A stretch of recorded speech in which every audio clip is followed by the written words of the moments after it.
Bonjour, je suis très heureux de vous présenter les comptes de notre association. Je suis le trésorier de l'ADAPT et je suis particulièrement sensible à ce que l'Assemblée générale puisse être bien éclairée sur les résultats de l'année 2017.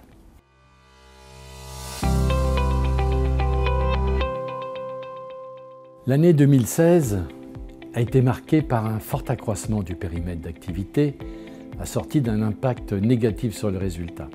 A l'inverse, l'année 2017, que je vous présente aujourd'hui, se caractérise par une stabilité du périmètre, 20 places liées au nouveau SAMSA d'Annecy, et un résultat économique consolidé nettement positif de 3,3 millions d'euros. Je citerai quelques causes significatives à l'origine de cet excédent. D'abord, le retour à une gestion maîtrisée pour les quelques établissements du Val d'Oise et Colombier qui avaient connu, vous le savez, des déficits significatifs l'an dernier. Le CITS, le crédit d'impôt sur la taxe sur les salaires, qui s'applique pour la première fois cette année et génère une économie de 2,3 millions d'euros.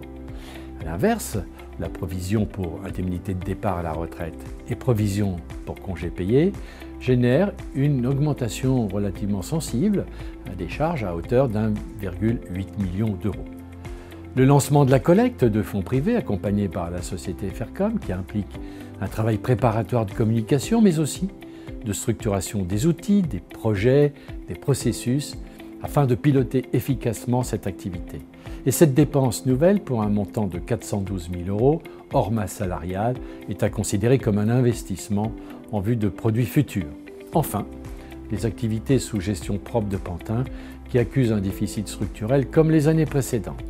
Notons également la mise en place de la dotation modulée à l'activité, la DMA, qui aura eu pour effet favorable sur les produits des établissements sanitaires à hauteur de 568 000 euros. Enfin, comme en 2016, les comptes du bilan n'intégreront pas les actifs des établissements du Val d'Oise, issus de l'association Le Colombier. Le Conseil d'État, vous le savez, avait confirmé l'annulation de la dévolution des actifs.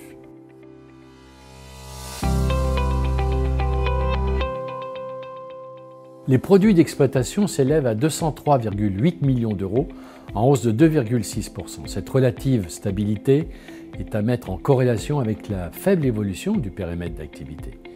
Le résultat comptable 2017 est excédentaire de 2,9 millions d'euros et le résultat économique, après reprise des résultats de 2015 pour plus 414 000 euros, s'élève cette année à 3,3 millions d'euros, je vous l'ai déjà dit.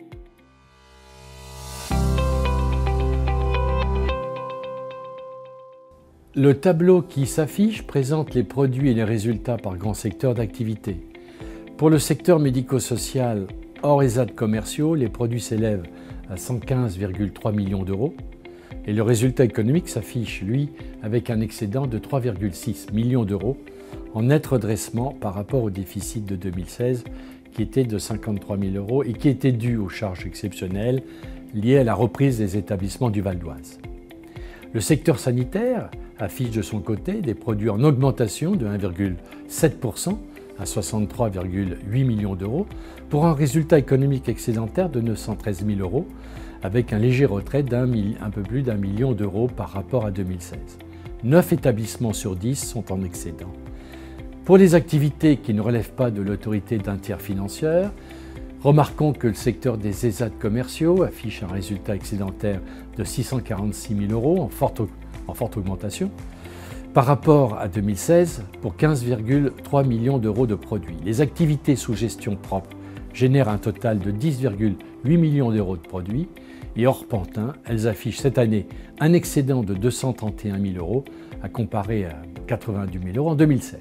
Les activités sous gestion propre de Pantin font ressortir un déficit de 1 686 K euros, dont 1 084 K euros pour le secteur association et 602 K euros pour le secteur entreprise. Le secteur association est en déficit structurel par manque de ressources pérennes, vous le savez. Pour répondre à ce problème récurrent, un plan de collecte de fonds ambitieux sur 5 ans a été mis en place. Le secteur entreprise a connu cette année une augmentation de son chiffre d'affaires de 223 K euros qui n'a pas permis de limiter ce dit déficit. Un diagnostic et un plan d'action ont été engagés en vue d'un retour à l'équilibre.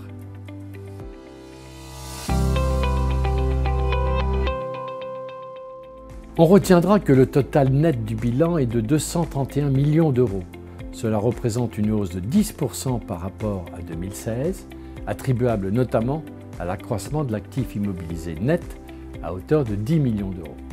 L'investissement le plus notable correspond à la nouvelle masse de Camblane, en Gironde, pour 9 millions d'euros.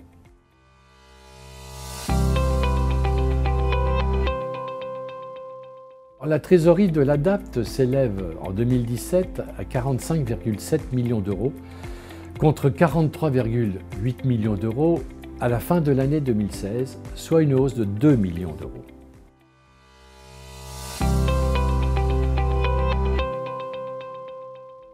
Nos emprunts s'élèvent à 28 millions d'euros, en hausse de 8, pour financer principalement les travaux de la masse de Camblane et Ménac.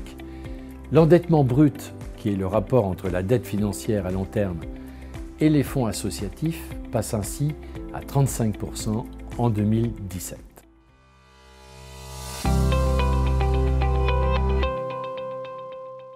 Concernant la collecte, 1484 adhérents ont versé au total 30 000 euros de cotisation. Le total des dons, hors adhésion, s'élève pour sa part à 329 000 euros, en hausse par rapport aux 206 000 euros collectés en 2016. Par ailleurs, nous avons réalisé des donations, des legs pour 331 000 euros. Concernant la taxe d'apprentissage, la collecte s'est élevée à 1 282 000 euros en 2017 contre 1 459 en 2016. Le reliquat à utiliser s'élève à 5,2 millions en diminution par rapport à 2016.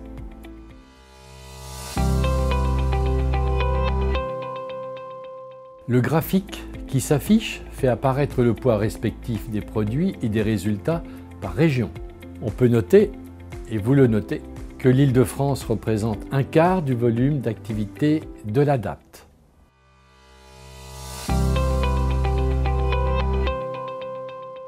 Les activités de Pantin recouvrent 3 domaines distincts. Tout d'abord, le siège des établissements sanitaires et médico-sociaux, considéré lui-même comme un établissement médico-social. Cette activité est financée principalement par les établissements au titre des frais de siège et à hauteur de 2% de leurs charges. Elle a généré un excédent de 270 000 euros en 2017 pour 4,3 millions d'euros de produits. Le secteur entreprise est le réceptacle des activités taxables de Pantin, comme la formation, le conseil ou les activités financées par le parrainage. Et malgré une augmentation des ressources, le déficit est resté stable à 602 000 euros. Le secteur dit association recouvre les autres activités de gestion propre. Le déficit s'est accru pour s'établir à 1 084 000 euros en 2017. Un manque de ressources pérennes est à l'origine de cette situation. L'accroissement du déficit en 2017 est dû au lancement des activités de collecte de fonds, dont 412 000 euros de dépenses de conseil, de communication et de systèmes d'information et 135 000 euros de masse salariale.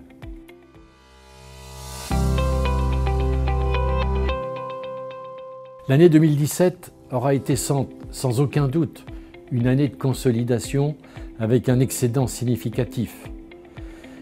Néanmoins, il convient de rester vigilant, notamment dans le sanitaire, car le modèle de tarification n'est pas stabilisé. Le secteur médico-social connaîtra également dans quelques années une évolution de sa tarification. Le déficit structurel de la gestion propre de Pantin devra trouver une solution. L'ADAPT s'y prépare.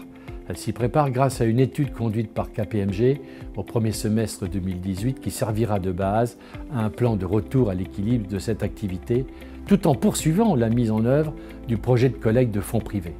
Enfin, l'année 2018 a débuté dans une dynamique prometteuse avec un nouvel établissement qui a rejoint l'ADAPT au 1er janvier, JT Amitié à Bourges.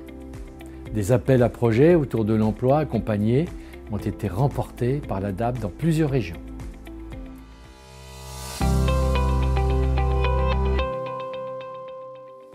Le tableau qui s'affiche reprend en synthèse la proposition d'affectation de résultats comptables et économiques qui est soumise à notre Assemblée générale d'aujourd'hui. Enfin, mesdames et messieurs, j'allais dire chers collègues, j'espère que cette présentation a été plus vivante encore que d'habitude, vous permettant les uns et les autres de comprendre les chiffres qui gouvernent notre association et qui font qu'on puisse avoir confiance dans son avenir. Je vous souhaite une belle journée.